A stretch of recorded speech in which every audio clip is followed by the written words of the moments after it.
Hey, everybody, and welcome to another episode of Snap Decisions, the YouTube version. This is your host with the most, the DJ of Marvel Snap. I am joined today, and I'm honored to have him by Gunny T.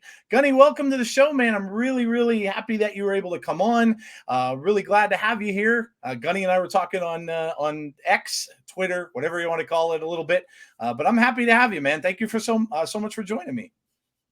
Hey Joe, thanks for having me on. I was really excited whenever I was talking to you on the different Discords and stuff, and I mentioned, I was going to start some content creating, and you asked me to be on here, and I was really proud to, be requested that somebody values my opinion. So thanks for having me. Thanks for your listeners for listening to me talk for a little bit. I'm real excited about, doing a recording tonight. Absolutely. Same here, man. Same here.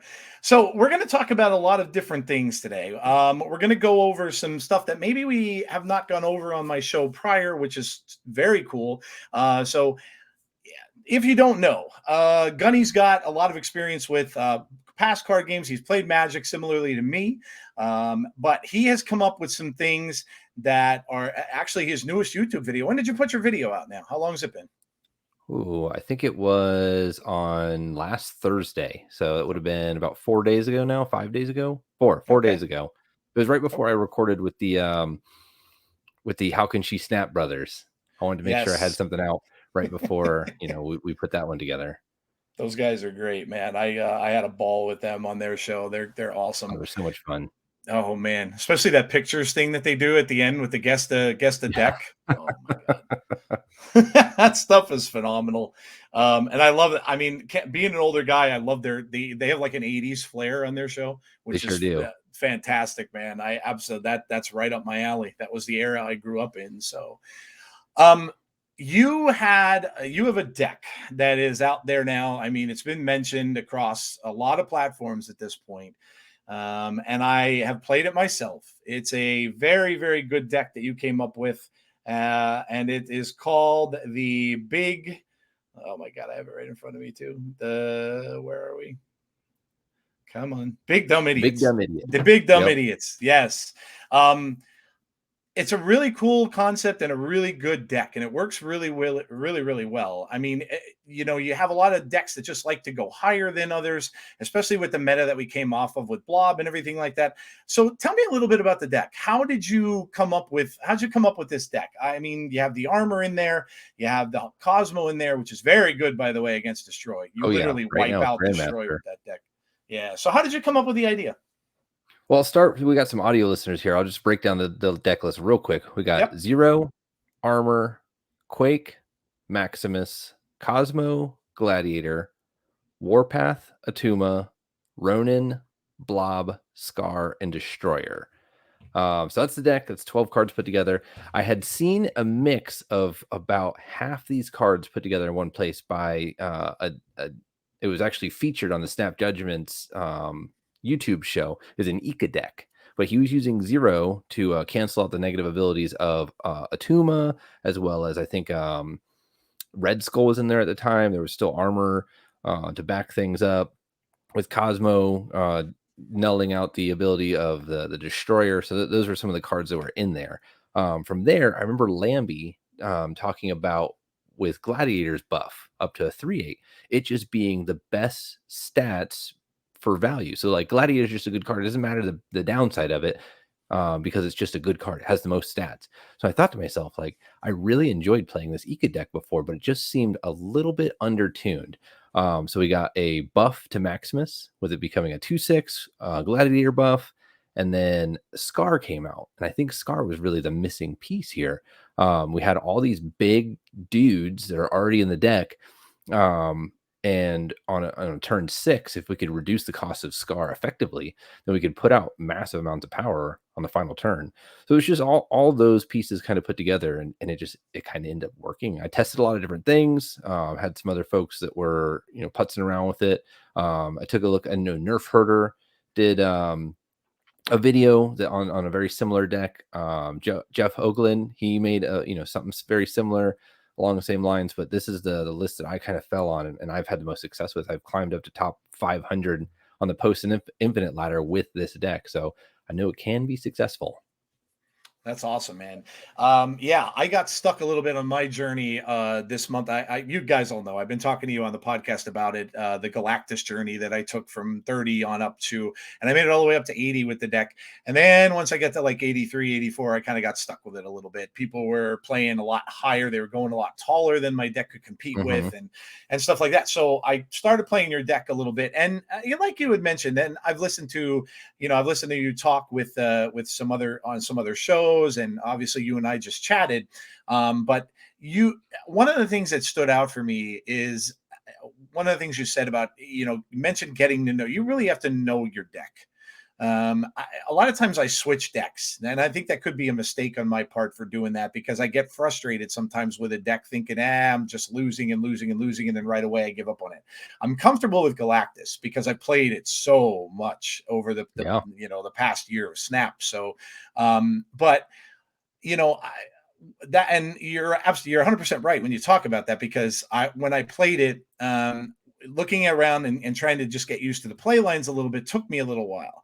But once I did that and I started playing it more and more, I started to understand where you got to go with the cards. You can make Hmm. mistakes with it easy. Like if you're sometimes tempted to play Maximus very early because you Yeah. get that out and you're like, yeah, I want to stick that out there, but that you're just helping your opponent in that case. Yeah, the So only time you use that is if you have to get priority into a lane, the like the black cat or the castle Blackstone. For getting that energy, like I'll take that energy and give them 2 cards. It'll be fine. I'll make up for it later. yep, absolutely.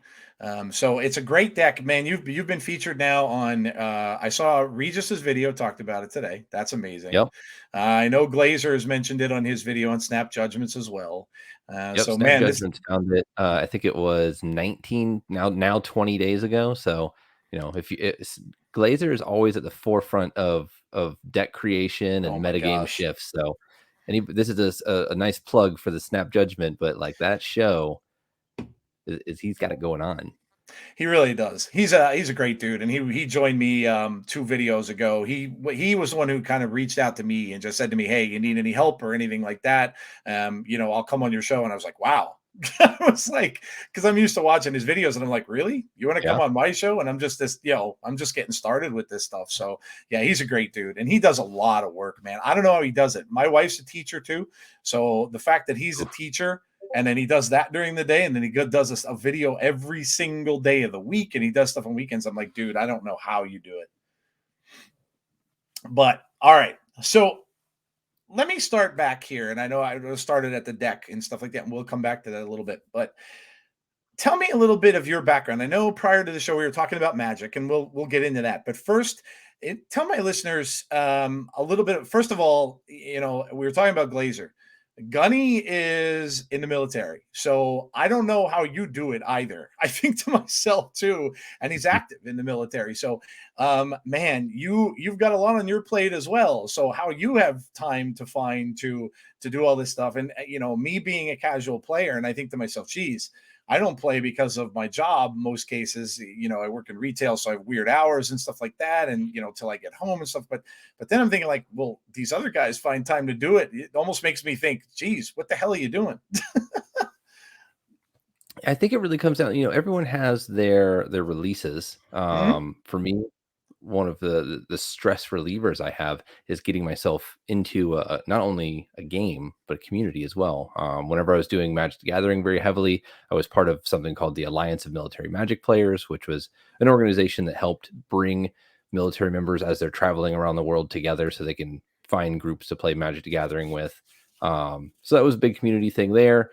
And then my hobbies have ebbed and flowed. I found Marvel Snap and really dove into this community. So it just gives me a nice release that isn't, focused on military things. Nice. All right. Very good. So I guess that's Um, where a lot of that energy comes from. nice. Okay. When did you start playing Snap? I started playing Snap at the very end of Dakin season, so it's been about 5 months now. Okay. All right. Okay. So you haven't really even yeah, I mean, I started maybe about a month or so after beta. I didn't get to play in beta, but I started about a month or so after beta. So you haven't even really been playing that long and you're up to 500 on Infinite Ladder. So man, you're doing something right. Yeah. I think, kind of going into our history here. I did play Magic the Gathering for 25, or have played for 25 years. I still play, Oh wow, Commander with my okay, friends and whatnot. But I'm a Magic the Gathering judge, so I understand games quite a bit. After I played Magic Online, which was the very old the school way old to play Magic. Old, yeah, yeah. I have it. So Yep, that I was the had it. first digital card game, if you want to call it that. And then I jumped into Hearthstone as soon as it popped off. I think in 2014, and I Yep, played that pretty much on and off until really kind of recently. I played Magic. I was in the open beta for Magic Arena and nice. played that for a while. Ended up stopping that one, and then jumped into Marvel Snap. So I understand games quite well. What kind of works with games, what you're looking to do, card advantage, those kind of things. My brain already wraps around quite well. Nice. Okay. And I remember you told me in a conversation we had you were doing tabletop stuff too, right? Yeah, I have another YouTube channel for a tabletop game, which is pretty much playing with Hot Wheels cars. You turn them into Mad Max cars and fight them against each other, and then That's some cool. D&D stuff as well. That kind of tabletop stuff. It's really gaming is a really big in the military community. I think a lot of folks really do use it as a release to get away from it's all fantasy, right? It's fake world. So we Yep. do a lot of real world stuff that is Yeah. sometimes a little difficult. So let's go play fantasy somewhere. Yeah. Oh man. Yeah, I definitely can understand that. It's funny, the people that I've talked to so far on my show, a lot of them have backgrounds in D&D as well. I played, oh my gosh, I played D&D 1984, 83, 84, when the sets were still in cardboard boxes. You go to a Yeah. bookstore and you'd buy the Yep. sets in the cellophane cardboard boxes. They had a couple manuals in there. One was a DM manual, one was a player's guide, and then you had sheets of paper that you'd make up your characters on. You Yeah. have a logo for your character. So I've played D&D a long way back. I can many a summer I can remember sitting at our picnic table in our backyard with a bunch of friends playing Dungeons and Dragons. So it's funny how that stuff comes from there.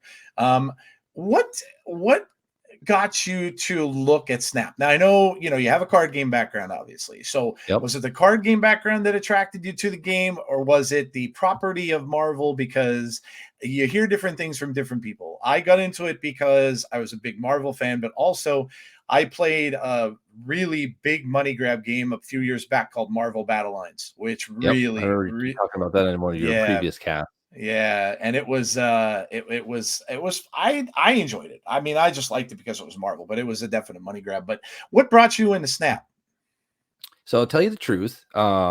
I just recently moved from Okinawa, Japan, where I was stationed for 3 years, and I had to pack up my entire household. So that included my Magic the Gathering cards. I was, really big, and I had a good Magic the Gathering community there. But whenever I packed up all of my cards, I wanted to fill that gaming itch, and I was already out of Magic Arena at this point, and I was kind of looking for something different. My brother-in-law actually turned me on to Marvel Snap. He is a game that he has been playing since the beta, and he just said that might something I might enjoy. So I tried it out, and I just kind of immediately fell in love. It has very quick, fun gameplay. It's very rewarding until you get to that Series 3 grind. But it is it is rewarding gameplay. Yeah.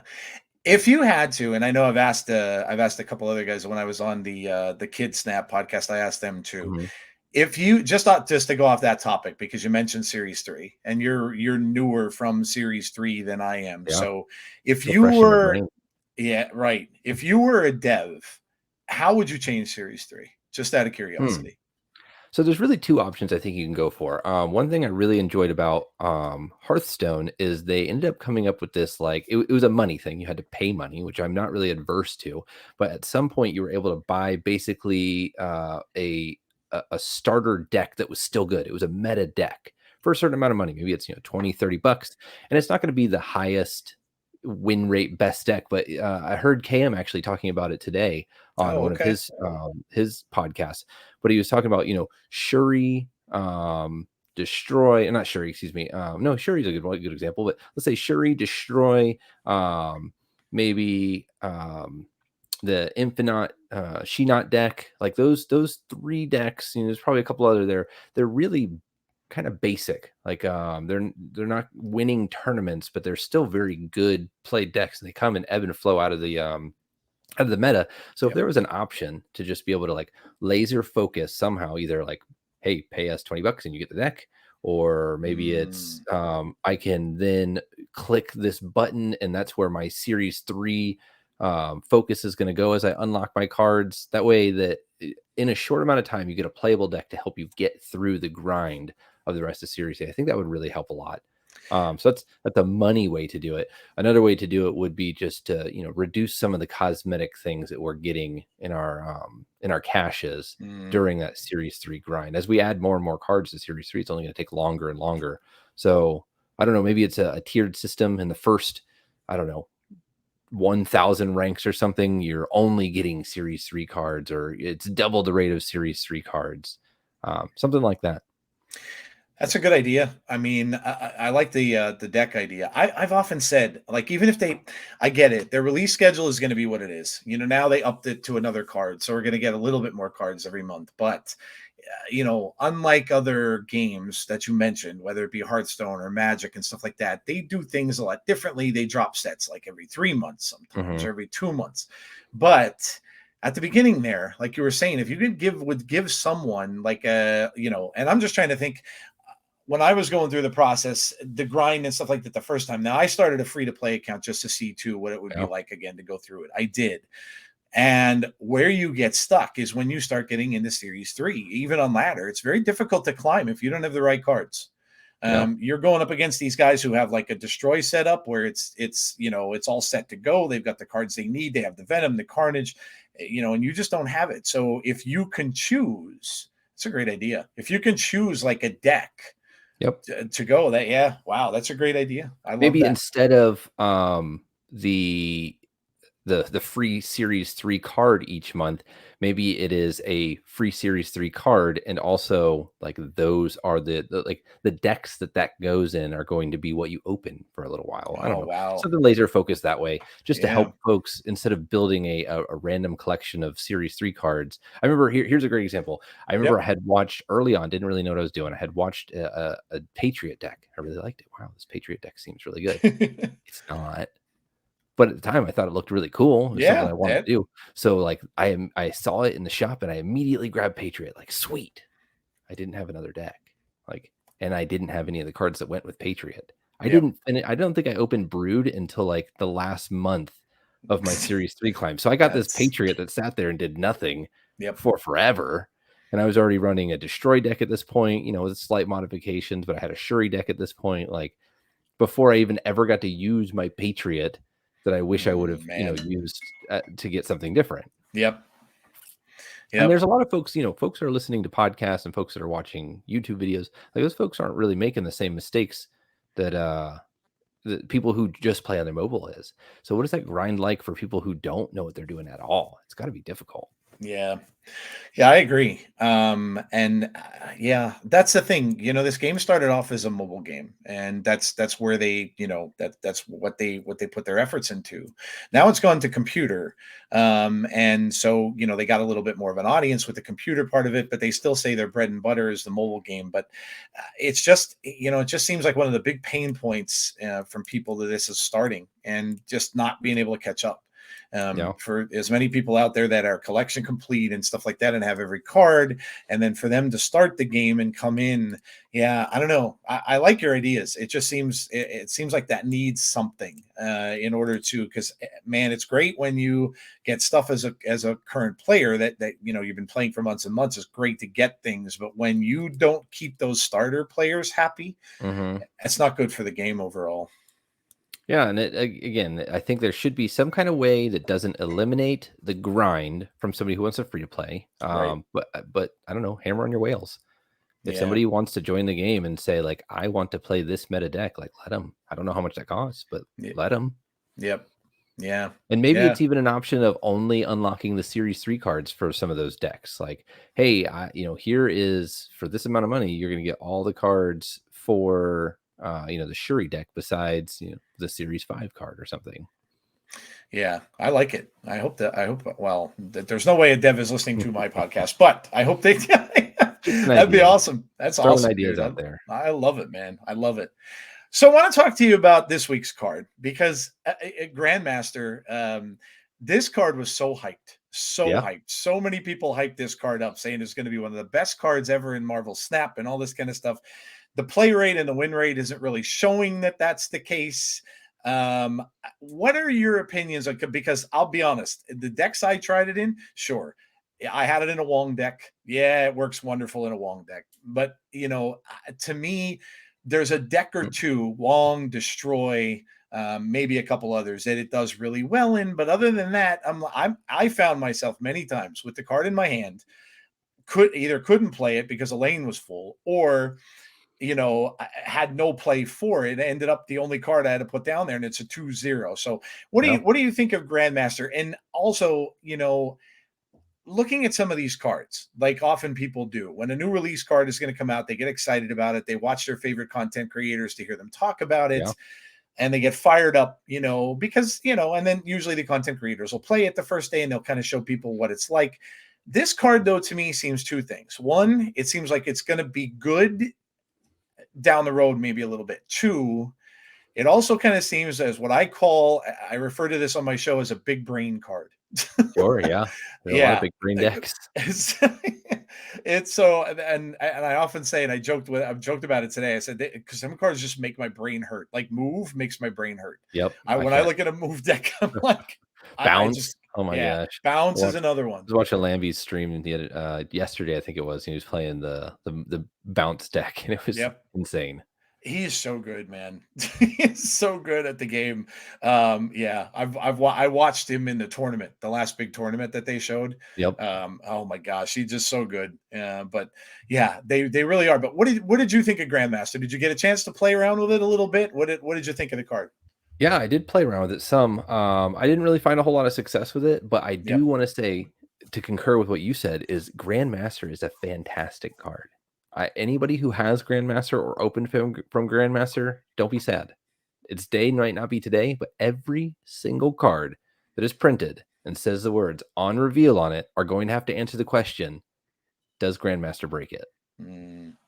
So I don't know, if it hasn't found its light yet. There are some homes that have made, some decks better. Here's the real thing. I've noticed that there are some decks that when it happens, it's really powerful, and other times, it doesn't necessarily work.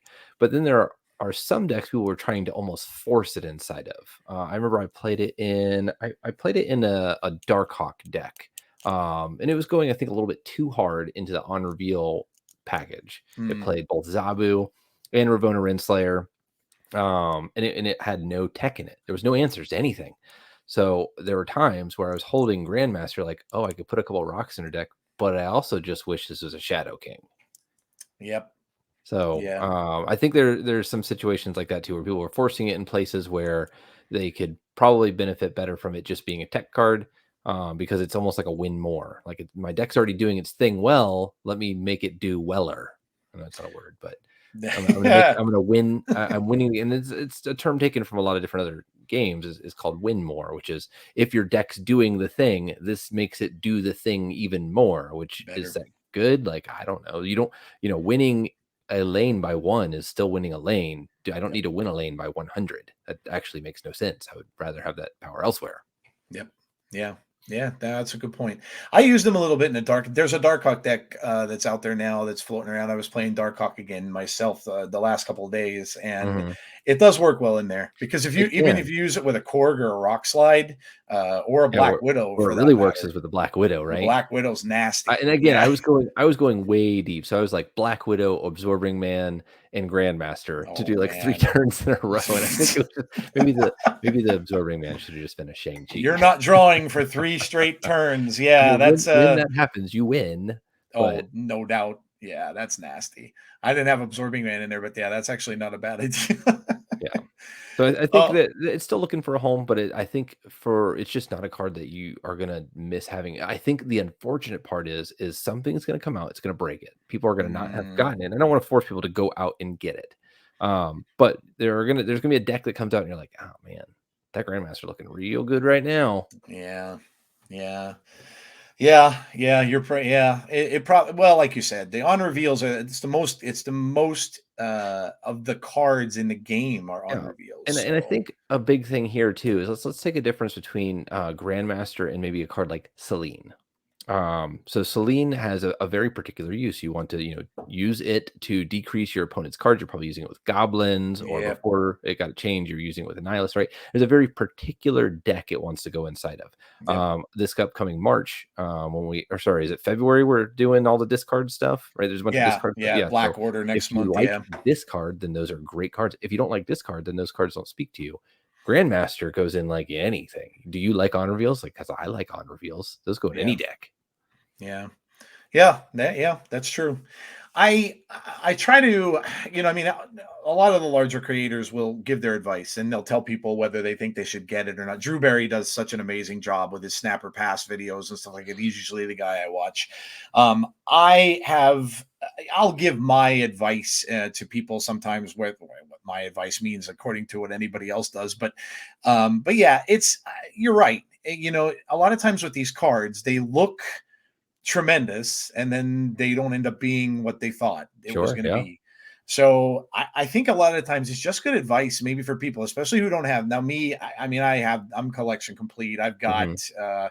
I've got tokens and stuff laying around, and I've got caches enough saved up. If you don't, you're probably better off to just wait a little bit and just see Yeah, I how the agree. decks, how it's being played, right? Here's an important part.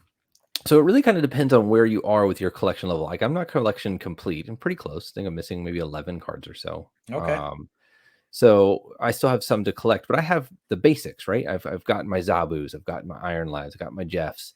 So I know KM did a video recently ranking all of the tier 4 and 5 cards. One of Glazer's recent videos from Marvel Snap Zone, or sorry, Snap Judgments, excuse me.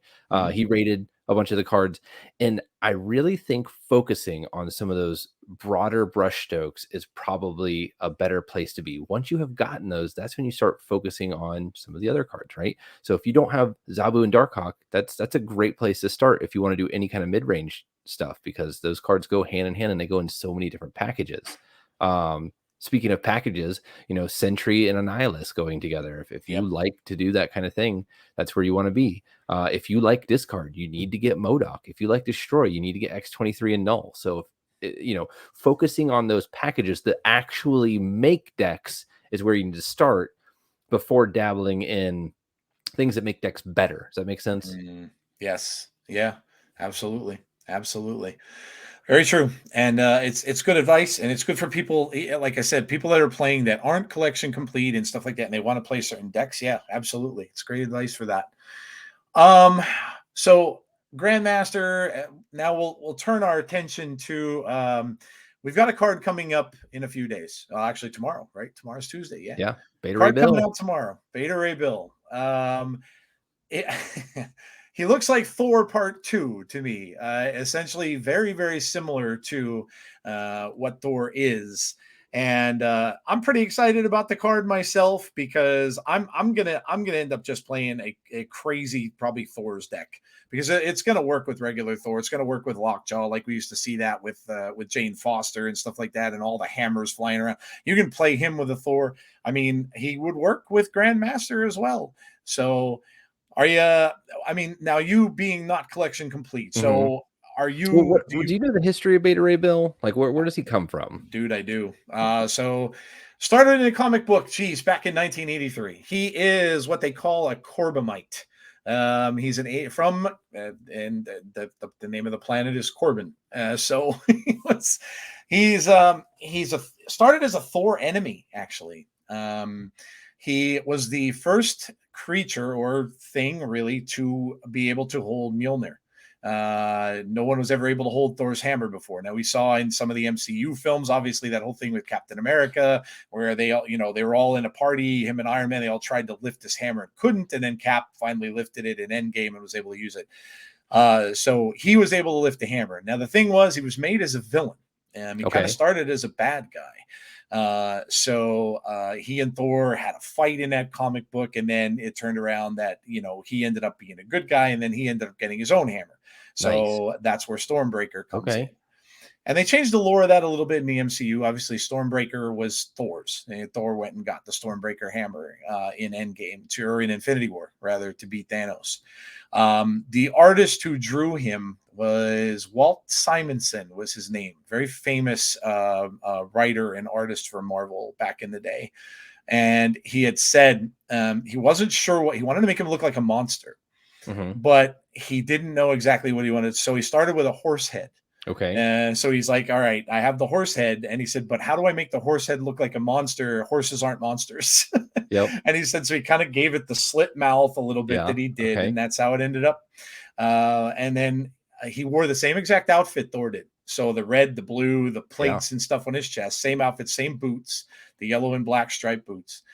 And he got hate mail literally because people were saying, how could you make this guy bad? He's now got Thor's hammer. Thor's a good guy.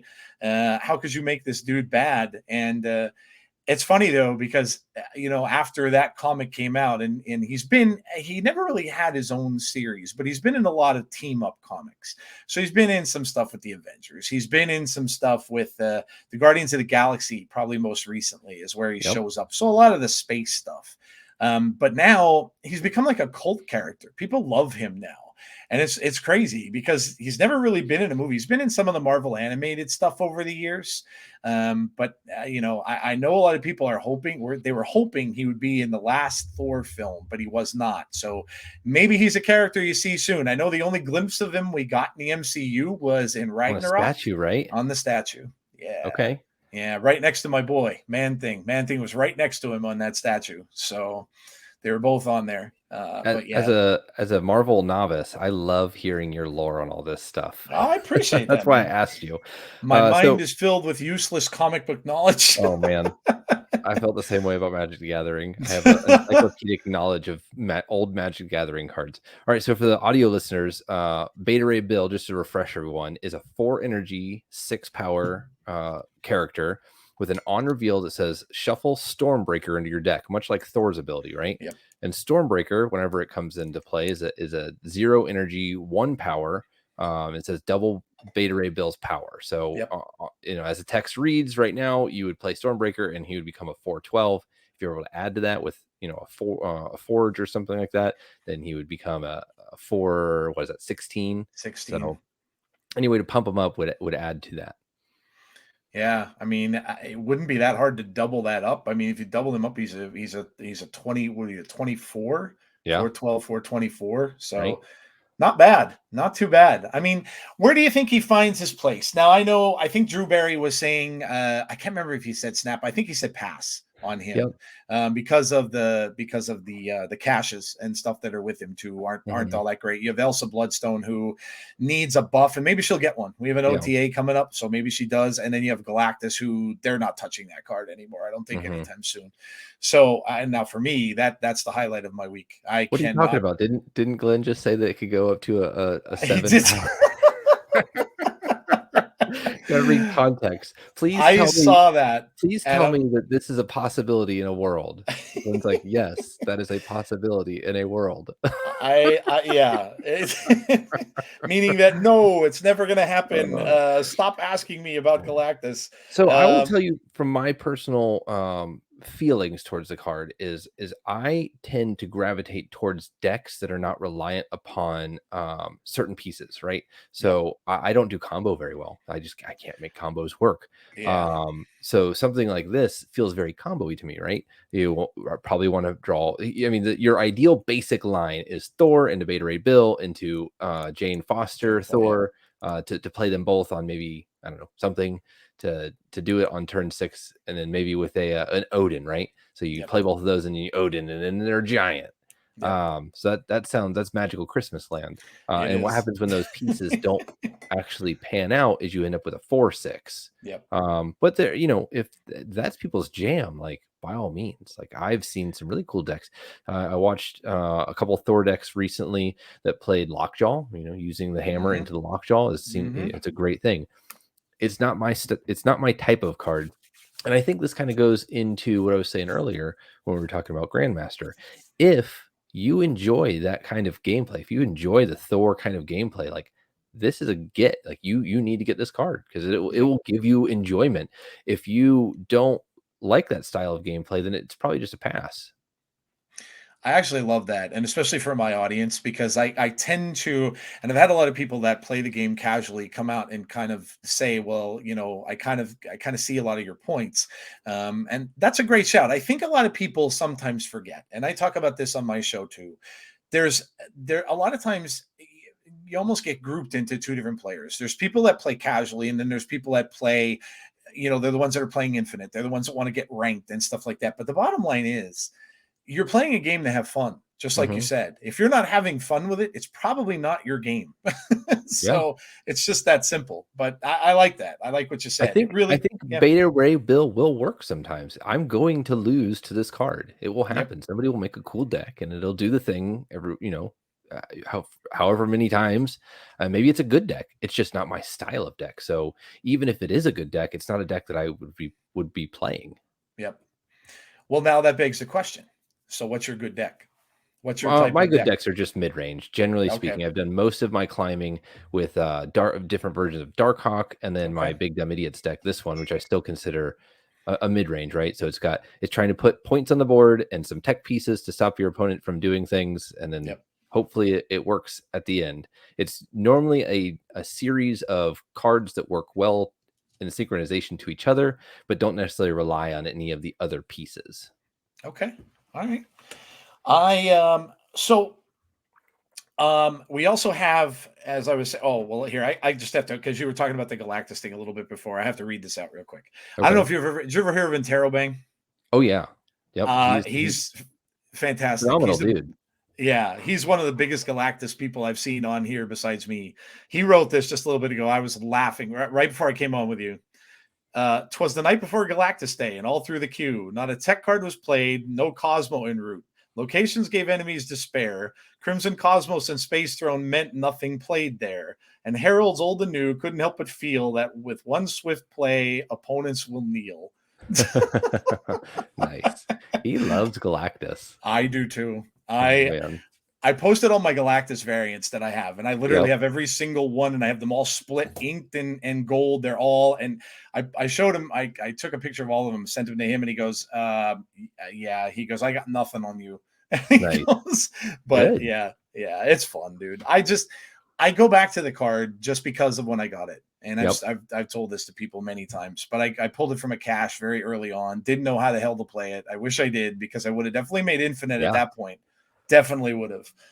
But I looked at it and I'm like, this sucks. Why would you want to blow up two of the locations? Yeah. Not knowing, well, there's Spider-Man and there's Yep. Professor X out there. And Hmm. so I kind of wasted it, but yeah, I just and like you said, it's fun for me. Yeah. I enjoy doing it, and I know maybe people think I'm sadistic, but I enjoy seeing the stuff blow up and It's so using. funny you talking about that, right? So the Galactus players have this I guess persona that players give them, that they're cackling behind their computers or behind their screens because they got you at the Galactus, right? A And little, it's a so little. awful. The funny thing is most Galactus players are going to retreat whenever they're not going to win with the Galactus That play, is right? correct. That So is that correct. means most of the time when you lose to Galactus, it's because they were gonna win. Yep. And you don't know how many times you actually beat a Galactus player because they didn't get a chance to play their Galactus. Like, you are a Galactus player. How often are you sitting across from somebody, you're like, well, Galactus doesn't work here, I lose. Yep. And I'll be Eh, honest with you, that's probably why I was able to climb with the deck that I had, yeah, because it's you're done. If they do something in a lane where you can't get that one lane and you're not yep, getting Galactus, now you can screw around with it. I've seen people, they've done the little Shuri trick and bring Shuri out of the lane with a ghost mhm, spider or whatever it is, and you can do that kind of thing. I've never gotten into that, but you're right. It's just, your play lines, and when you don't get it, you're out. So yeah, and that's you're exactly right. You're leaving and you're losing one cube because yep. you just know you're not going to get your play. So And so I think, players just feel really bad when they feel like their entire gameplay up to this point was null and voided. But a lot of that's because they don't know how often they're actually beating Galactus players. yep. All right, so I got my Big Dumb Idiots deck, one of my favorite plays that I had. I felt like a 5-head, right? Yep. Big brain moment. I mean, it really wasn't that big brain moment, but one of the cards in that deck is Destroyer. Yep. So I'm playing against Galactus. I've got, he played into my armor lane because, maybe he was thinking he has an Alioth he could possibly use at some point. And I Yep. have a Cosmo lane, so he obviously can't play there. Yep. So he starts sending these goblins over to me. I don't know. I think I had a lot of negative power there, right? Yep. And I may have had one more. I don't know. I remember I had a lot of negative power there. So the turn comes for Galactus to come down and ruin my day. Except for I played Destroyer in that lane.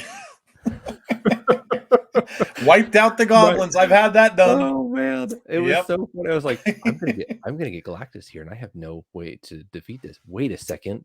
If this is the only lane, it doesn't matter. This Yep. guy has 15 power. This is back before the buff, right? Yep. So it was just I could imagine my Galactus opponent just clapping, being like, "Yeah, man."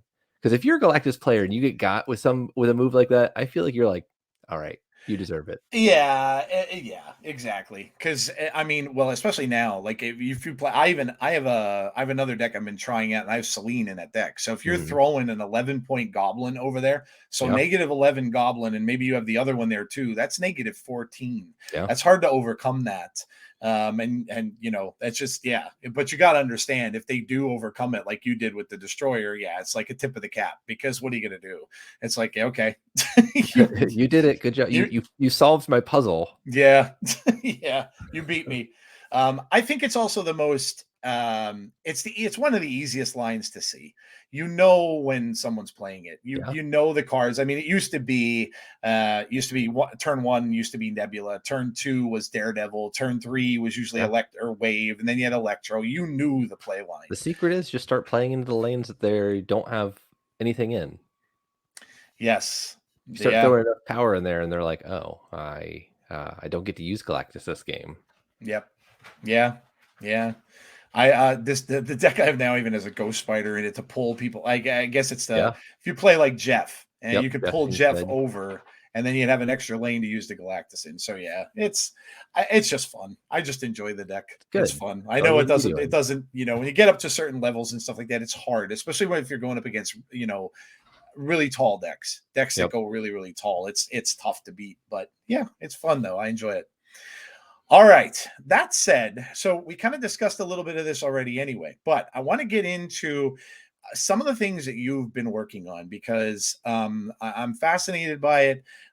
Your YouTube channel, you and I talked about this a little bit ahead of time, but I want you to tell the listeners that are listening here, what is it that you're doing? And I know it's very very different from some of the other creators out there, so I want you to explain kind of what you're doing. I think it's great because it's something that I haven't heard from anyone else say that they were going to do on a Snap channel. So can you go into it a little bit as to what you're doing with your channel? Yeah, I'd love to. So, Snap Tactics with Gunny T is all about kind of a set of rules that I've come up with that have helped me climb. I mean, we talked about this earlier. I've been playing for 5 months and I'm in the top 500. I think that's an achievement. I know some other folks would agree. And a lot of that comes from my experience with other games. But I remember there was a couple of level up moments for me where I was like, aha, wow, this game really makes a whole lot more sense now. I can really bring my knowledge in from other games by just, fundamentally changing some of my mindsets here. And with the skyrocket climb I had, I I thought that maybe some of these tips would help other people. So it actually all started with a post I had seen on the Marvel Snap Facebook group, and someone just, man, yeah, I'm really in it. I can't seem to win. What's going on? And I just started typing away, and uh, I sent you a bio for this Yep. for this I'm gonna podcast. put it might be a little blurry to the audio users, but there we Oh go. yeah, but I just I write everything. Writing helps me think. So as I'm typing Hmm. away, I came up with 12 tips that I really thought could help people. That I used to help me climb, and I thought sharing those might be a good idea. So then I started making gameplay videos where I'm not like streaming or live talking over my game. I'm actually recording games as I'm playing them, and then playing them back, and then pausing during the gameplay so I can talk about my thought process. And my goal there is that I'm going to use these tips. I'm going to talk about them when I'm using them.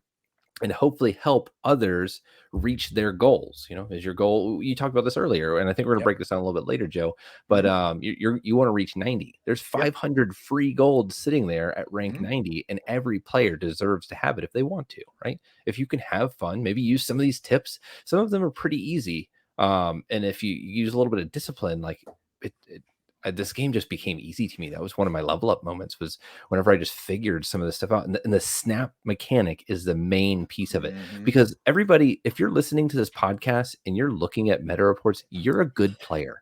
Like, a lot of players are really good. They know their play lines.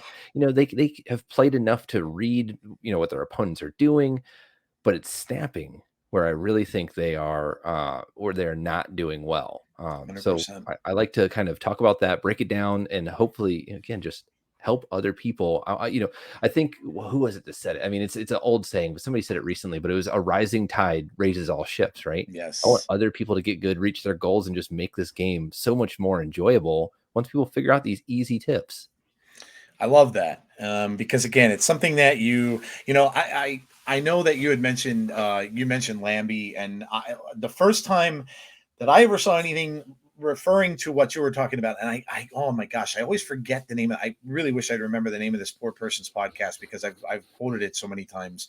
But Lambie was on there talking about the psychology of the game, Oh yeah, it and was he a was YouTube talking. video he does sometimes. Yes, yeah, he did it with another person, but I cannot for the life of me remember who that person was Hmm. that did that video. But anyway, he talked about, and one of the things that happened to me, and I've told this story before too. The highest I've ever gotten was 99, and it Yep. was about maybe 4 or 5 months ago. I was right there, and I was playing, and you get to 99, and yeah, people are going to say, "Oh, this is just a silly card game." You get to 99, and you're sitting there with like sweaty palms and fingers, and you're like, "Oh my god, I'm going to get," and you're sitting there and playing that last game, and you lose, and I did, and then I lost. I think I lost, like, it wasn't much, but I lost like two. So I'm like, Hmm. all right. So then I'm like, I'm going to keep going because I Might want get to it do this back. so much. Yep, I want to do this. So I played again. I lost 4 cubes. I played again. I lost 4 cubes. I went down into the mid 80s before I stopped, because I just couldn't take. I'm like, no, I'm not settling for this. I Yeah. want to beat this dumb thing, and I want to get there. And like Lambie had said, you cannot let your emotion get to you Got to in play this like a game. robot. Yes, yes, I love that. I love that quote from him. I mean, I caught myself doing it recently. Just grasping for straws. It's so funny. You mentioned, like, my first push to infinite. I felt the same way. I got really close, fell back, got really close, fell back. Now it doesn't feel that way anymore. That anticipation of making it to infinite, like, I know I'm going to do it, so it's Yep. not very difficult. My first push to top 10,000 felt the same way. Last month, whenever I decided to push to top 1K, I felt the same way. I was, right close to 1,000 so many times. Now I've done it, and it doesn't, like, the other day I was playing, and I dropped back down to like 1,200 as I was, pushing. Right now I'm maintaining top 500 is pretty much where I'm at, but I fell past 1,000, and I didn't feel that way whenever I needed to climb back into 1,000. I've already done it, so it Yep. didn't feel that same way. Like, I was still playing like a robot. And then even my push back into top 500 again, like, I did kind of feel that anxiety, like, can I make it? But then after I did it, like, I didn't feel that same anxiety whenever I was going back into it. Yep. Yeah. Yeah, it's 100% right. And you talking about the snap mechanic? Yes, I mean that is absolutely. If I could pinpoint a weakness I have at this game, it's the snap mechanic. There Well, is let's talk no about it. doubt. Yeah, let's do it. All right, so I'll break down these real quick. I don't know if I'll go into full detail on my Yeah, that's fine. video. I think you're going to link the video. I break it down in my first video, that way you can really Yep. hear about it. But what I like to say here, and I really live by this, is learning to lose well is the Yep. key to winning this game. And it really is. So the first tip here is to know what your big plays are. So, if you have a Spectrum in your deck, that's your big play. If you're playing ongoing cards, tip 2 is to snap on turns 2, 3, and 4. You want to do those quickly, before forcing someone to run away. Tip 3 is don't snap because you think you can draw into something better. Like, oh, I don't have a good hand right now. My opponent snapped me. So I'm going to stick around to hopefully draw into it. Don't do that. Retreat any time someone snaps on turn 5. Obviously, this is situational if you have a really good setup, but most likely at that point, they know what you're going to do and they know they can counter it.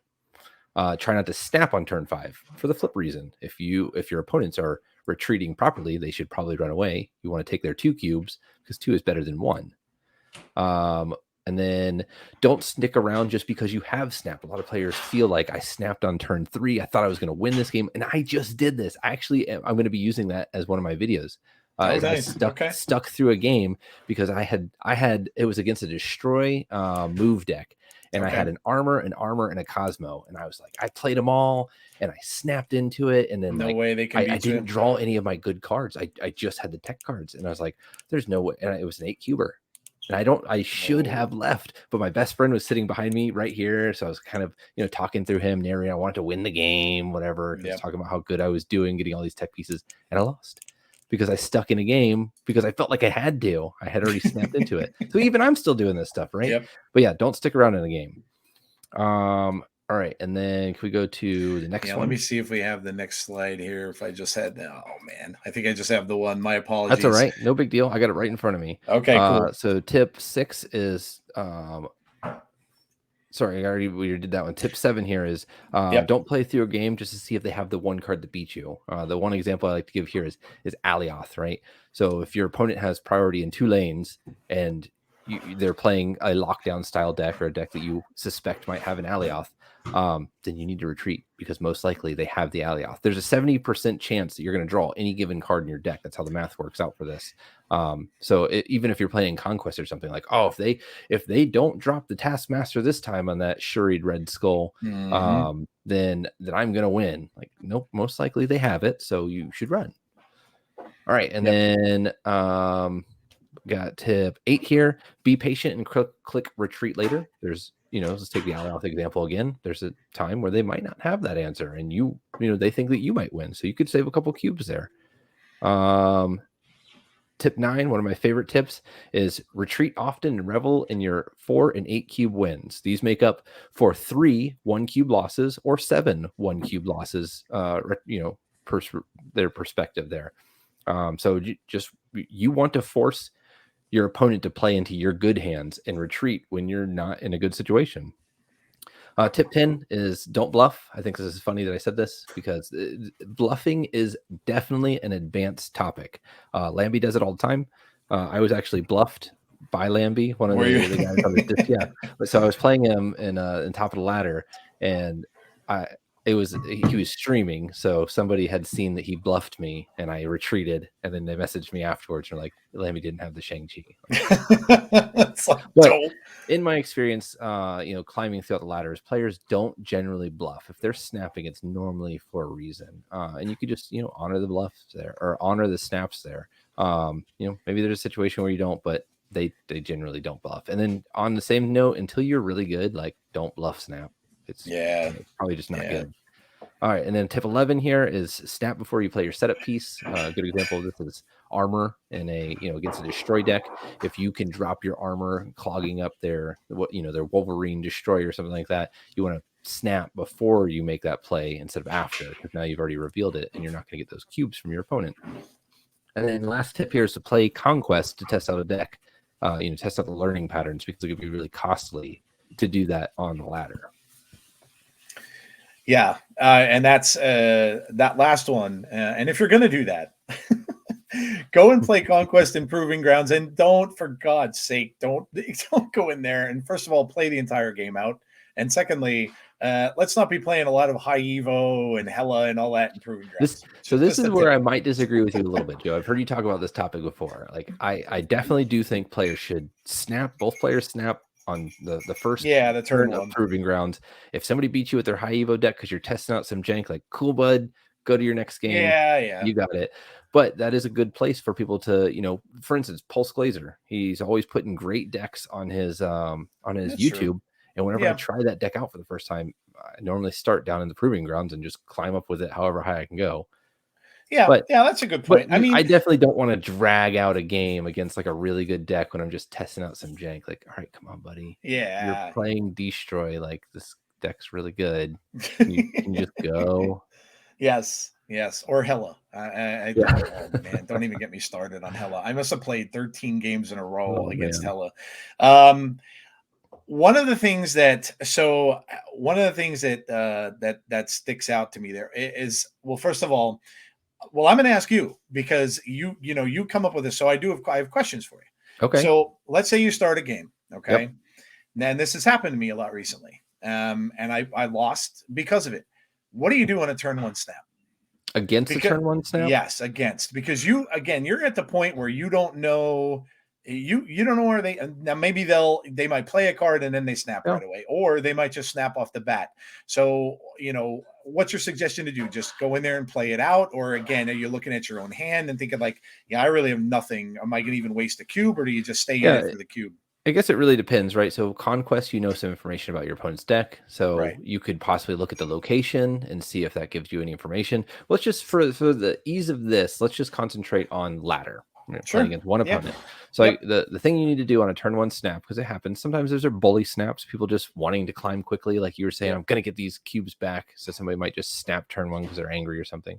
Yep. But generally, we're going to respect snaps from our opponent. So look at the location. Is the location the one that's +2 energy whenever a creature is destroyed here or a character is Mm, destroyed here, right? If you're playing against destroy, that's pretty darn good, and that's terrible for you. yep. So if it's a location like that, you can retreat, unless you have a way to benefit from that location as well. If there's no information, let's say it's I don't know, what's the one is draw one card, right? That helps Yeah, out or both like players Daily Bugle evenly. or something. Yeah. Yeah. Right, it helps both players out evenly, so there's not really any information gain there. There's no advantage given there. So you have to then look at your hand and see if you have a game plan. If you have a reasonable game plan, like, all right, I have an early play, which leads into my mid play, and I have a later play, then you can stick that game out for the 2 cubes. Now, if you don't, if you look at your hand, you're like, oh, this is hot garbage. I don't have any plays until turn 3. Then maybe it's time to retreat. Gotcha. Yeah, and it happened to me a bunch, and it happened to me with the Helidex, Yep. and because I know a lot of them are probably snapping if they have their combo. So if they have Yep. their Hella, 9 times out of 10 they're snapping, and it's like, and then you think to yourself, and I can see where you come up with with what you did, because the mentality a lot of the time is, but I haven't even seen a card yet. Yep. And that's So okay. yeah, Obviously you will lose 2 cubes later right, on, but it's not something you want to snap into. If you start, if you stuck around, you got that both players draw a card, like, okay, I've got a decent hand here. And then Hella starts popping off, discarding all their stuff. They put down the yep, Invisible Woman, and turn 5, they drop a card behind it, probably Modoc. yep, You do not have to stay in that game, right? You're yep, like, oh, all right, Hella's doing its thing. But, sometimes that doesn't really work out for them. And they drop that Lady Sif, and you see that Hella go away, and you're like, haha, all hmm, right, now time for me. I'm going to snap back. yep, yep. And to Gunny's point, and why this is so, why it works out so well when you follow this kind of thing, is because, again, I many times I'm like, I'm assuming incorrectly probably that they can't possibly have this Hella every time I'm playing. I They was do. playing the same person in Conquest, so it was a Conquest match, They have it and I'm every like, game. yeah, there's no way you can't possibly get. And I said this on my pod. I went on a rant. I rant sometimes on my Oh podcasts, yeah, I but listened. I'm We starting to get can't famous possibly for. have it every day. Yes, I'm possibly I'm getting famous for ranting. I don't know if that's a good thing. Well, listen, I'm old. I can rant. But yeah, so like, it happens so many games in a row, and I'm like, no way. There's just no way they're gonna get this guy, and they do every single time they pull off the combo, and I'm like, are you kidding me? And then that's when you say the emotion starts to get into it, because then you're like, all right, I've had it. Now I just want to beat this dude. I don't care what I have to do. I just want to be, and you're not thinking straight and stuff like that. So that's where Lambie's advice Yeah, comes into play, because you let that start to get to you, and the next thing you know, you're losing the game, and you're losing the match, or whatever the case might be. But yeah, it's absolutely great. It's awesome, yep, and the tips you come up with are really really good. And yeah, so, yeah. but that's There's just, you got to figure out how to get around it, right? So you are playing against that Hella discard deck, and you're playing your Galactic deck, and you play Alioth in your Galactic deck. I do. Okay, so right, maybe your entire game plan doesn't center around Galactus anymore. Maybe your game plan switches to, I'm going to get priority, and I'm going to drop this Alioth onto that Invisible Woman. Yep. it's just you got to be able to switch on the fly like that and come up with a good alternative game plan. Because if you wipe out their Modoc Hella, like that's a great play. Yep. Yeah. Yeah. Very true. I think I was playing. What was I playing yesterday? I think I was playing a Darkhawk deck too. So I was doing Darkhawk, Rock Slide, Korg. I think Grandmaster was in there too for that. The Black Widow was in there and stuff like that. So now I think I may have had Mystique in the deck too for the Darkhawk. So that's what I was playing against it. But man, oh man, Hella every single time. It was just like, yeah. But it's very very prevalent. That deck is now for whatever reason. But I mean, people like having fun, right? It's a yeah, very sure. fun deck to play. I Yeah. mean, if they don't know where all the power is going, then you can't plan for it either. Yeah, that's I mean, very true. and again, I think it comes down to the Galactus call earlier, right? How many times are you beating a Galactus player and not knowing it? Yep. Whenever you play against Hella, I've had plenty of games where Hella screws over the Hella player and then it just puts all Yes. the points into one lane. And I'm like, One. Yep. haha. Well, Yep. I'm glad I stuck this game out. I didn't really have a chance, but I won with my 3 points in this one lane, and you have 48 in another lane. And I've played Hella before too. I've had that happen to me, but you don't remember those games. You remember whenever the Hella put all the points B2. exactly where it had to go. Yep, None of the that's points true. went to this other lane. If one more card went over there, you did everything right. Like Yep. that's That's okay. true. But it just feels bad, right? Yeah, it is. They got so lucky. They got so lucky. That's what. Yep, that's exactly what I say all the time. How the heck could you have got? Yeah, that it's absolutely 100%. But yeah, you know, it's hard. Yeah, regardless of whether you're a casual player or whether you're not, it's still a game, and ultimately you want to win the game. Yeah. It's just what it comes down to. No matter what kind of way you're playing, you want to win. Well, But and I think players want to have agency over their game. It kind of goes, yes, I think Hella and Galactus fall in kind of the same area, whereas like the things I did up to this point didn't matter really. yep, You're playing against a player who they don't know where their points are going, so it yep, could be good, it could be bad. How do yep, you plan for that? I think most players want to play a mid-range game where like you do a thing, I do a thing, you do a thing, and whoever made the minute adjustment correctly like won a game. Like people remember those games, like that feels good. When 100%. you lose a game like that, you give the fist bump. You're like, man, that was it. How many Yep, conquest matches have you played where it's come down to both of you being at 2 cubes left and then they win and you still yep, felt good about that game? You're like, yep, man, that was a good yep, conquest match. My opponent really did a good job. yep, yep. Absolutely, So just 100%. having that agency makes people feel good. Yeah, yeah, that's very true. It's that blue-white control deck, right? You as the mono black player, Yes. you Oh had my no God. agency over that game. You Oh were my going to God, lose dude. when you sat down, right? Oh yeah, it was over. Like with the minute I think Gunny and I were talking about playing Magic back in the day, and I remember going to a tournament. It was in New Jersey, so it was a state away from me, and we all went up there all gung ho with our decks, thinking we're gonna. And I got through the first couple of rounds, so it was I think it was in order to get to the final 10, you had to win 4 rounds. I think it was in order to get to the final 10 in there. So I won my first 2 pretty easily. And then I got to, I'm watching. And of course, you go around to the tables and you see what other people are playing. And I'm seeing people with blue, white, blue, white, blue, white. And I'm like, oh God.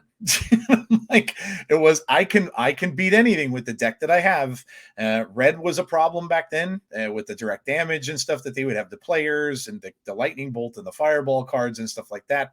But I would waylay that. So I'm like, all right, unless I get one of these blue, and sure enough, I come up across a blue-white player in the next round, and like you said, he waxed me. There was no way I was going to beat him. No matter what he did, he'd get that perfect card down that he need, which was I said it was called a moat, where your creatures couldn't attack, and I'm just Yep. sitting there with nothing to do. And I'm like, yep, nope, there's And nothing I'm going to do it here. just feels bad. It does. It's a horrible, horrible feeling. You're right. You're right. All right, I Joe. like. So go ahead.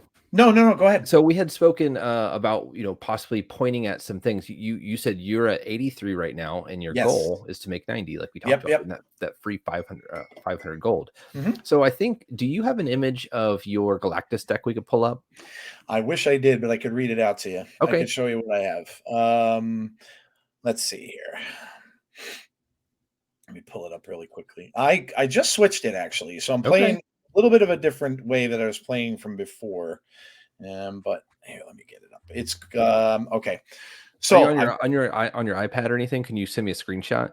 Yeah, I should be able to. Hold on one Yeah, sec. perfect. Well, while you're doing that, so here's what I'd like to do. I've done this with some players in the past on the Marvel Snap Zone Discord and around different places. They've said they had troubles, and I've just kind of looked at their deck and I've talked about some of my snapping tips. And I want to do Okay, that with you, Joe. nice. I Yeah, want to sure. break it down and see if we could figure out what are your early snap conditions. When are we running away? How are we? Just sent it over to you. What are my big plays? Let me go ahead and take a look here. Okay. All right. Perfect. Got it. Okay. So we could talk. You want to read the deck list off? Yeah, absolutely. So this is called now. This was not a list that I did, so I want to, I just want to say that outright. I did see it on. I saw it on X. So, and I thought, Do you oh, remember okay, let me who? give this a swing. Yeah. So, Do you remember who it um, was? I don't That's all remember, right. and I said If that on my anybody else podcast remembers, too. please let us know. Yeah, yeah. This was posted as Galactus Ghost. So that's whoever posted it. I was gonna go around and look for it today, but I didn't find it. But it is not my deck. I just want to make that clear. It's Nebula, Ghost Spider, Celine, sorry, Daredevil, Jeff, Ravonna, Green Goblin, Wave, Hobgoblin, Eliath, Galactus, and Orca. Nice. All right, so let's start breaking this down. First off, my tip one: know your big plays. What are your big plays in this deck? Like, what are the haymakers? What's the finisher? The finisher play is Galactus Eliath, Yep.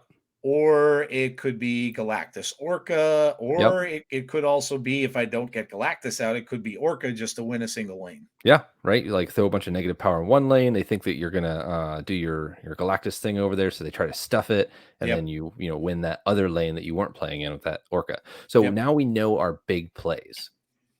But most likely those are, 3 cards in your deck, and if you draw any one of them, that's not necessarily equals a win. So Correct. what are your early snap conditions? So how do we figure that out? Is we look at our hand and we think about like what would we really like, what card do you draw in here? And you're like, man, I'm really glad I drew that. An example is starting with a Nebula on turn 1, right? Yep. So if Yep. you have a turn 1 Celine with a goblin in hand, you're like, oh, it's a decent play, right? It's a play Right. on curve. But if you have a Nebula turn 1, you're like, hey, we're cooking with fire now. Yep. Yeah, because that's So going to give me priority early yep. most times. Or So, force yep. somebody to play there, right? It's Yep. it's doing the thing you want to do. All Yep. right, so we've already picked that out. That Nebula on turn 1. What is Yep. another maybe good series of cards that you want to see that I would. actually make a big difference? Like a Daredevil does okay, but it's Daredevil's not like okay, but he's not. Yeah, he's not a game winning card. I'd probably say Ravonna. yeah, right. Ravonna getting reducing the cost of your cards is really, really good. So Yep. if you're looking at something like Ravonna and a Goblin, Yep. maybe that Hobgoblin, like maybe that is an early snap condition. Another example here might be Celine with one of your Yep. goblins, Yeah, right? Celine with Like, Green Goblin, or with, yeah. Yep. and Yep. especially whenever you're starting to see those combos come together of Celine and Ravonna and a goblin, right? Yep. Another good early snap condition might just be a goblin in your hand with a wave and a Galactus. You're like, oh, Okay. hold on, like that. I mean, and tell me if I'm wrong. I've never played Galactus myself, but No, I it's okay. know the play patterns, right? So if hmm you see some of those cards coming together, um, and you're pretty highly likely to draw one of your game finishers, Right. then you want to snap on that early. You want to snap on that turn 2, 3, or 4, and your goal there is you want to force your opponent. You want to snap into it, man. This is the cards I want to see. I'm going to snap early into it because I'm going to force my opponent to pay to see my cards. You said that you played poker as a young man, right? I did. There are Yep. times where you bet on, all right, statistically speaking, I am favored.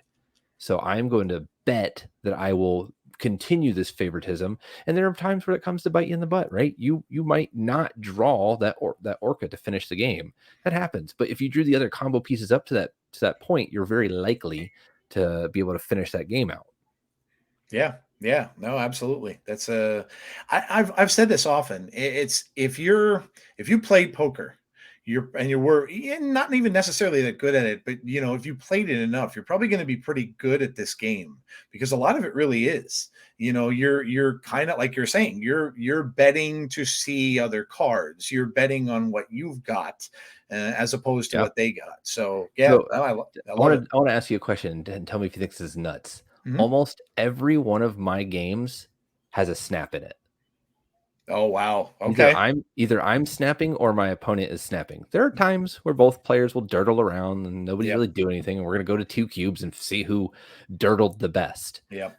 But for the most part, I am snapping, and if I'm not snapping, I'm probably retreating. Again, there are those 2 cube games that I'll just kind of stick out if both players. But even if my opponent is in an advantageous position and it's a 2 cube game, I'm going to retreat. I snap into my good hands that I want to play, and I retreat whenever that's not true. Mm, that's good. Yeah. Do you see yourself doing that, or do you think you could benefit from maybe taking advantage of those earlier snaps? Well, that's yeah, no. So that's definitely from what you had mentioned, it's something that I definitely don't do enough of Yeah. with the early snapping. And So I, you want to know the main problem with that, what is it? and especially when it comes to climbing, Hmm. is you are then relying on your opponent to snap for you Oh yeah, that's and true. winning those 4 and 8 cube games from your opponent whenever they have already seen the good things. They're like, man, my hand is so good. I'm going to snap into it. And you're like, I mean, I think I got a pretty good hand, so I'm Mm, going to stick it. I think I'm just going to try to see if I could beat their play because they think they're doing good. Instead, you be that guy. You be yeah. the one that's snapping and saying, "Man, I've got a good hand. I'm gonna do it." And your opponent goes, and this is why you snap early too, right? Because whenever you snap early, your opponent has to think for a second, like, I got a decent hand. It might not be the best, but if I draw the right Mm, cards, then it might be good. But you've already seen the things coming. Like, take a lot of 1 cube losses and then win those 4 cubes every once in a while.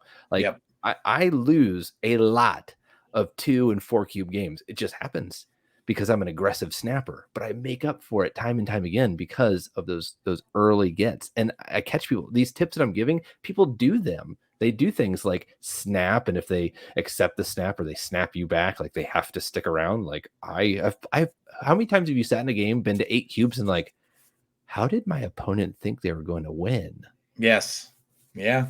And on at the same note, I've done a few where I've snapped into eight, and I thought, how the hell did I think I was going to win I this game in I the just first? told you I just told you about it. Like, I lost 8 cubes 2 days ago. I Yep. know, sorry, yesterday, because I refused to leave a game. I definitely should have. So Yep. anyways, well, I think we broke down that why that early snap is good. We know what your snap can or your big play is. We know Yep. what your early snap conditions are. Um, so I think you could benefit from that. Most good players can climb much more quickly if they're not relying on their opponents to get more cubes, right? So if they're not Yep. trying to wait till they snap for them, they're just not confident. Like, have that confidence, do it, snap into it, snap Yep. into your good hands. It feels so good. You're like, yes, this is a snap. That's And don't do awesome. it on turn 5. Don't wait till turn 5, you've already given it all away. You're like, Yep. "Oh, yeah, I'm in a dominating position. I'm gonna snap because I know I'm gonna win." And your opponent goes, "Well, yeah, I mean, you're obviously gonna win." Yep. There are tons of games where I would probably stick around for 2 cubes and my opponent snaps. I'm like, "Oh, all right. I guess I'm out." Yep.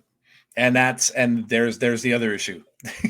Too often I wait until the end. And and it's funny, but all through this, I think getting burned that first time in Infinite, I think really, really, really got to me. And after Yeah. that point, I was like, I'm not now. I just kind of like, I don't know if there's a term for it, but maybe a term that I would call it would be safe snap. Yeah. I'll You wanna wait. And wait. You wanna yep. wait till you know you're gonna win, Yep. A but then hundred you're never percent. gonna climb. How many Yep. times have you waited till you know you're gonna win, you snap and your opponent retreats? Yes. All the time. Yeah. Just take those 2 cubes. Yep. It's free 2 cubes. You already know you're gonna win. Yep. It's the same as if you were to do that again the next game, except for you were raced 1 game. You don't have to do that for 1 more game. Yep. Yeah. That's great, man. I mean, I love it because there's psychology to it. Yeah. There's there really is. You have to, like you were saying, it's like anything else. It's like anything in life. You have to have confidence in what you're doing. Yep. And if you don't, then there's no reason you should really be sticking around. And again, you could look at it from a poker standpoint too. If they don't have confidence in their hand, you watch some of these poker tournaments and stuff on ESPN and see these big time poker players Yeah. playing for millions of dollars. They're not going to risk a million. They'll take a little bit of a loss, like you were Yeah. saying, but they're not going to risk a big, huge loss on a hand that they don't think is going to win a game. Yeah, just So, statistically speaking, we talked about this earlier, leveling or the playing like a robot. Statistically speaking, if you are playing a decent deck, which most of the listeners, if you're listening to content, then you are playing a decent deck, probably not just some jank you threw together. yep, So if you're playing a decent deck, with a good cube or win rate, and you use good tactics for your snapping, then you're going to climb. I will tell you this, my second level up, I talked about my first level up moment coming up with this list. My second level up moment was that same video you were talking about when Lambie talked about playing like a robot, playing the same way over and over again. My climb to top 10,000 was much more difficult than my climb to top 500. Because I had so much anxiety for it. Top 1,000 was the same way. I had so much anxiety, and I kept getting close and losing and whatnot. My climb to top 500 was a breeze. Like I just played the same. Like in my last video, it was funny. I talked about this on one of the losses that I played. That it was an 8-cube game. I lost 4 cubes. If I had won that game, I was going in the top 500, which is obviously the goal that I had. But I know if I play the same way every time, it's going to happen eventually. So I took that retreat. I took that 4-cube retreat against a destroy deck because I got into a little bit better advantageous position than I was. There was no way for me to win. I wanted it. I wanted it so bad.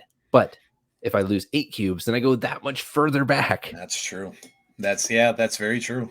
That's a great way to think about it, because you know, a lot of times you're chasing a rainbow. You're chasing that 8 cubes because you want that big win. And like you said earlier, when you're in the 90s or 98, whatever, you want the 8 cubes because you want to get to the goal. So then you're like, all right, I'm just going for this. And then you end up losing. And then that's when it starts. The other thing Lambie said too in that video, which I absolutely love and I took to heart, was step away from the game when you know you're just on a bad losing streak. It happens. Yes, it really does. And I'm sure a lot of listeners out there, you've heard this kind of, you've been through this kind of thing, where you just can't seem to win. And like he said, just step away from the game. A lot of people, and you don't necessarily even have to step away from the game altogether, but like maybe don't play on ladder. Change the. That's a good point. Change the conquest. Go on to untap, find a cool deck that you want to toy around with. Because generally speaking, whenever you grab a new deck that you're just trying on conquest, like if you lose, you don't feel bad about it. You're like, oh yeah, I'm just learning this deck, right? That's a good point. If you still have time to play and you want to be playing the game, go for it. But maybe just go over to conquest. Go do something. Play a different deck that you don't maybe mind losing with or something. That's a good point. Yeah, I like that. Yeah, and in fact, I do that, and I do that now. If I'm on ladder and I'm getting a little frustrated, I go over to conquest, and that's a good point. Play something different. Do something different. Try out the big dumb idiots if you just want to mindlessly think about playing Snap and do some hammer curls in between turns. Some air squat. Man, that's awesome, dude. I love it.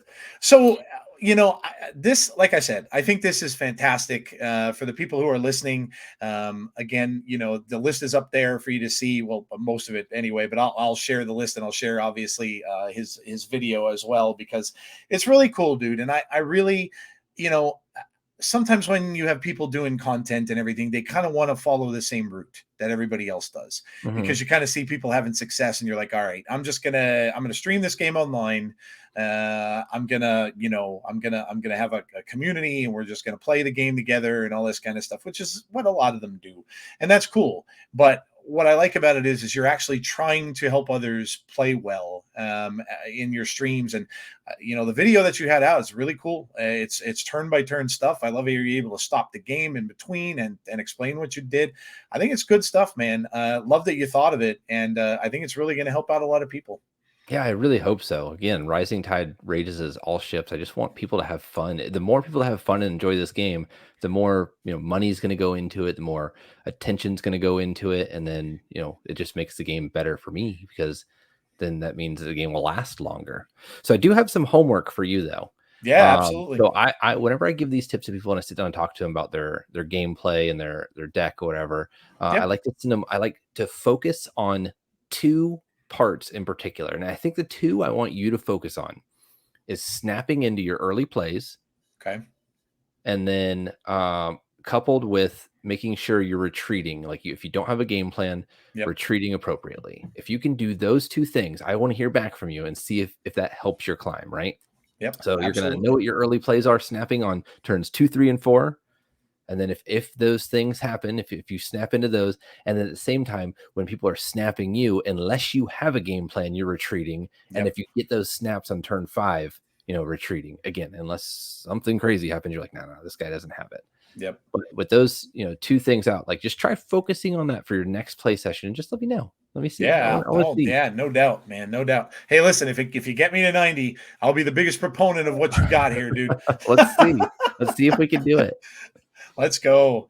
Um, Man, it was awesome. I love this. And like I said, I really, when you and I started to talk and you were telling me about what you were doing, I thought this was, like I said, I thought it was fantastic. The fact that you want to help others play and get better at the game, I think that's amazing. And I really, really love that. So, well, let's see. We've got a couple of minutes left. So, Yeah, I had a question for you. go ahead, Right, dude. Yeah, you absolutely. are to the people I listen to often. You are the comic book man, I right? am You a guy. grew up with Yes. comic books, and Oh, that's right. Yeah, that's right. We I want to talk about comic books a little bit here. yeah. Yeah. So I don't know how many players out there are not huge. I don't want to say Marvel fans. Like I love superheroes. It's just not Mhm. something I really grew up with. Yep.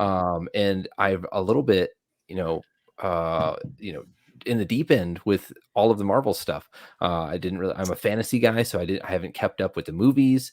So I'd really like a good place to start for maybe a comic book, and then a good suggestion for a tenable, where I can do some of the Marvel movies. Like obviously, hey, watch all of them, but like where's a good place? Like, hey, if you start with this series, then maybe you'll be good. And I know I've caught bits and pieces. I've caught a lot of the origin movies and whatnot. Right. Watched the Black Panthers and the standalones, but I haven't watched a whole lot of the lore for the different, like the Civil War and all that stuff. The different characters and stuff like Mhm. that. Yeah, yeah, absolutely. So, um, so comic book wise, there are some good.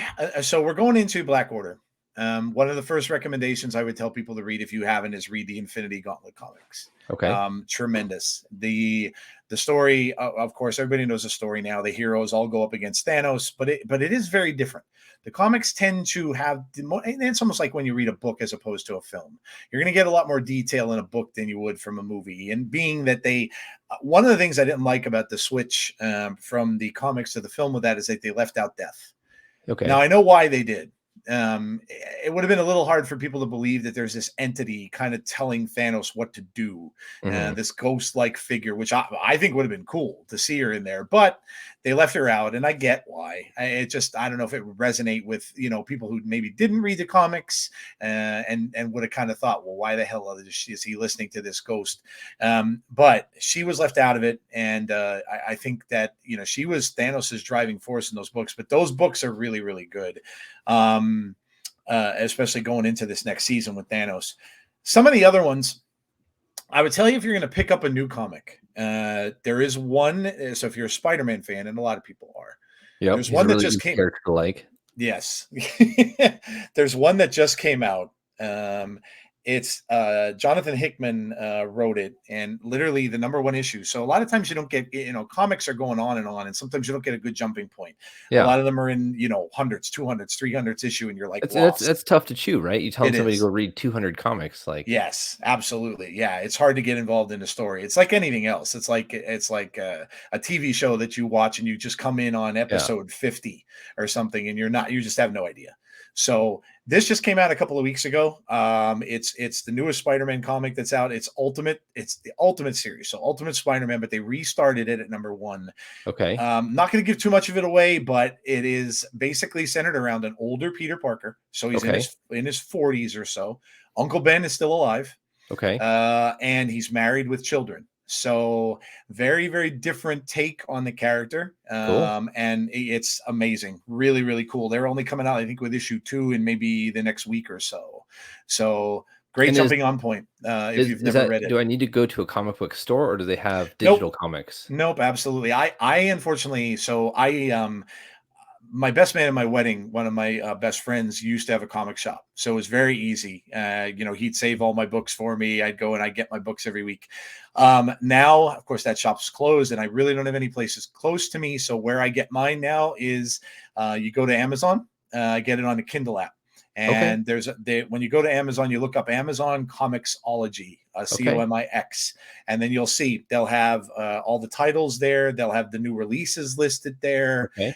You can type in a name and just look them up. Some of the books, like I'm reading now, I don't read as much as I used to, but that Spider-Man book I've read. I'm a big Star Wars fan too, so I've read Star Wars and Darth Yep. Vader. Both have their own comics.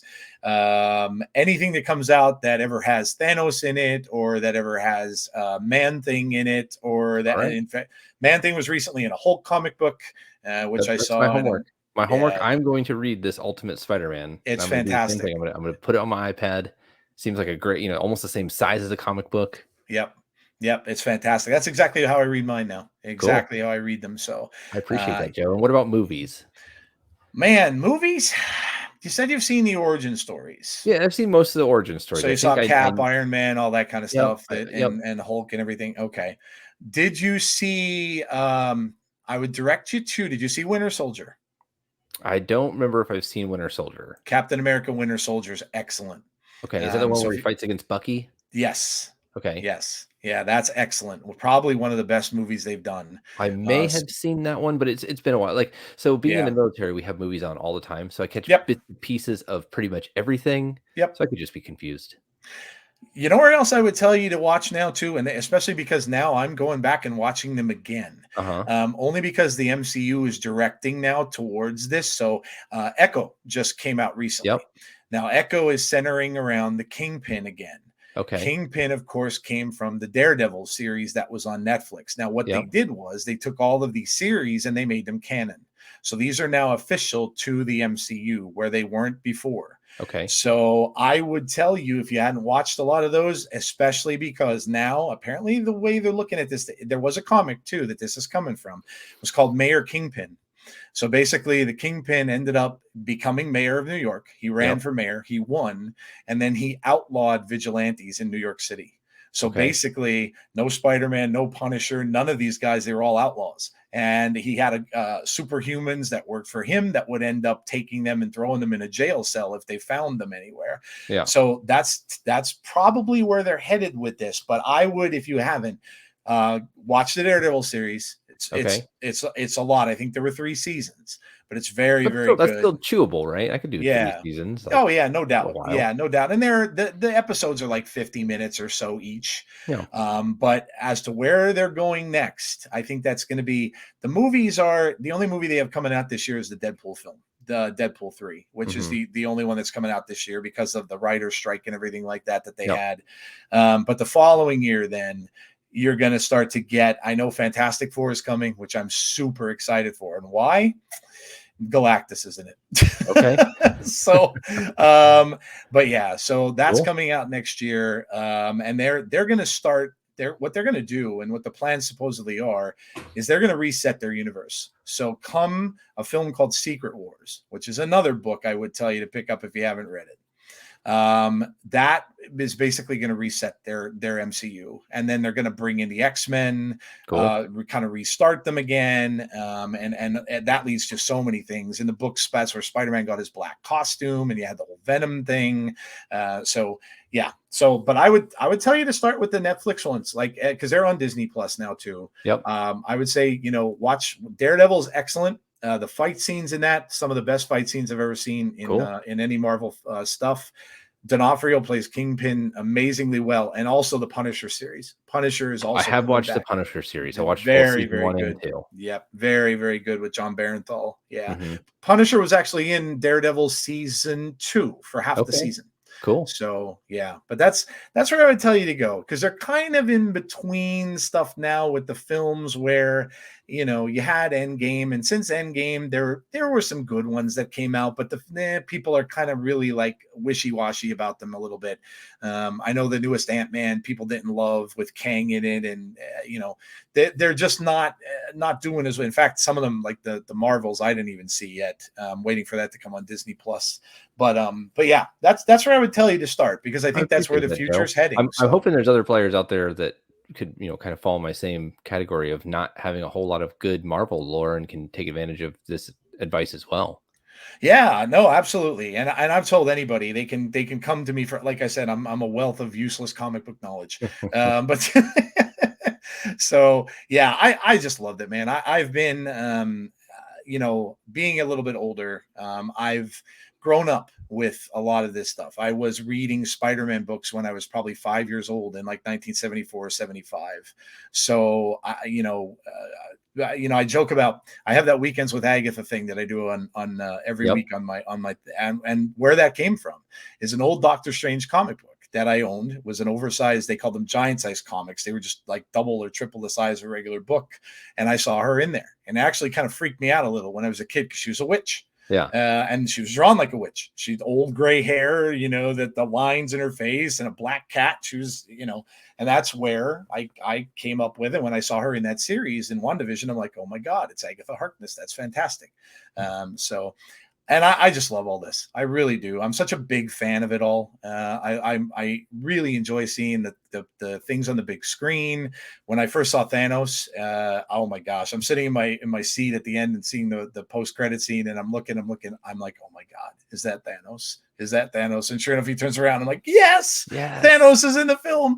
Cool. So yeah, man, it's so great. Never thinking I'd ever see really any of this.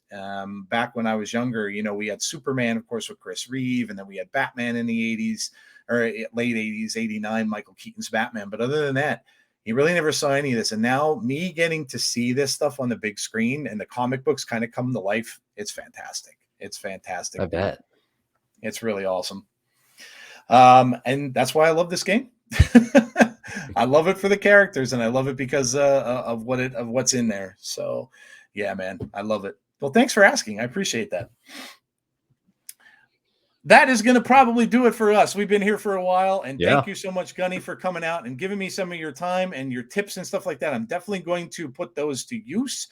Probably as soon as I get off the show, I'm going to try it a little bit here. Okay. And I'm going to see how it goes because I want to hit Play 90, like man. Play like a robot. Yes, you will get there. Yes, I'm going to play like a robot. I'm going to remember to snap early. And yes, I love it, man. I am definitely going to do that. Before we head out, tell our listeners or my listeners where you can be found. Well, I guess mainly three locations now that I have a YouTube, but I do have my YouTube, which is Snap Tactics. You could probably look it up there. I have the 12 best steps for your climb to infinite. That is the first video I released. You can also find me floating around random Discords. I am Chad _ Gunny T _ Tompkins. And then you could find me on X at the Chad USMC. Awesome. Very cool. Make sure and go check that out. You will not be disappointed. Go check out that video. When's your next one coming? Do you have any idea yet? So I told you we had this conversation in the past, whereas I don't have any real timeline for putting out my videos because I want to make sure I continue to have fun. I have 2 YouTube channels in the past, the tabletop game one for the Gaslands cars. I was on a strict timeline. It gave me so much anxiety, and I feel bad to this day about it. And I have another one where I just make tabletop terrain whenever the heck I feel like it. And I still love that channel. I do want to do more frequently than I release for that one, but my guess is 1 every week or 2. Okay. All right. Very good. That is my goal. Because I do spend quite a bit of time editing them and try to make them look very good as well. I can vouch for the fact that the guys like Gunny that do that kind of stuff, it is not easy to do. And there is a lot of work that goes into that stuff. Just so you know, those of you that watch and you see all these awesome looking videos, they take a lot of work. So yes, I will. A friend of mine does a similar thing, and it is a lot of work. So I get it. Well, make sure you check it out. Go check out that video on his YouTube page. Check him out on X as well. And obviously with me, I've got some more interviews coming up in the next week or so. So I'm usually trying to have one a week on the channel.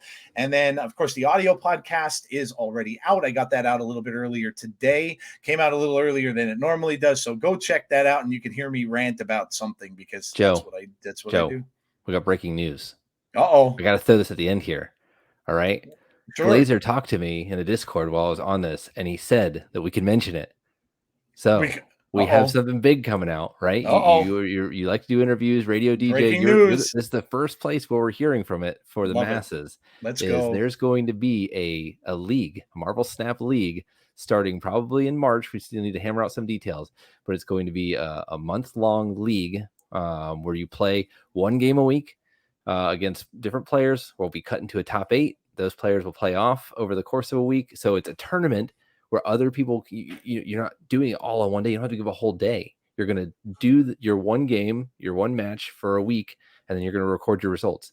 But we've got a lot of big names already in on it. I don't want to throw any names in there yet, just in case they, can't make it for one reason or another. Mm-hmm. But I will tell you, there are content creators and people who have played in big tournaments that are going to be participating in this league, and anyone can participate if they're a $1 Patreon for the Snap Judgments. So you're hearing it live first, Joe. There you go. Takes me back to my breaking news days. All right, let's go. Get excited. That's awesome news. One of the things you don't see is a lot of, and I know people have asked for a lot more tournament type things. We've seen the creators tournament, of course, but again, that's left to just the creators that get in there. But listen, go do it. $1? Come on. That's nothing. Go do it. Get the $1 ready. Go out, have some fun, play in a tournament. That's amazing stuff, man. I love it. And thank you. I appreciate Glazer for letting you know that we could talk about that. That's absolutely awesome. So you heard it here first, folks. You got it first, Joe.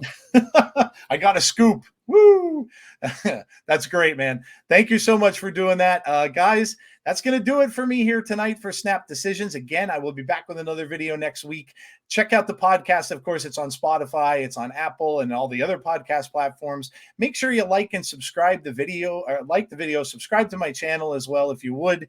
Helps me out with the whole YouTube thing. Please do that and leave some comments. I will always respond to anyone's comments as well. So hope you enjoyed it. Hope you learned something from it. I know I have. Have a great rest of your night, guys, and we'll talk to you all soon. Take care, everybody. I'll see you again.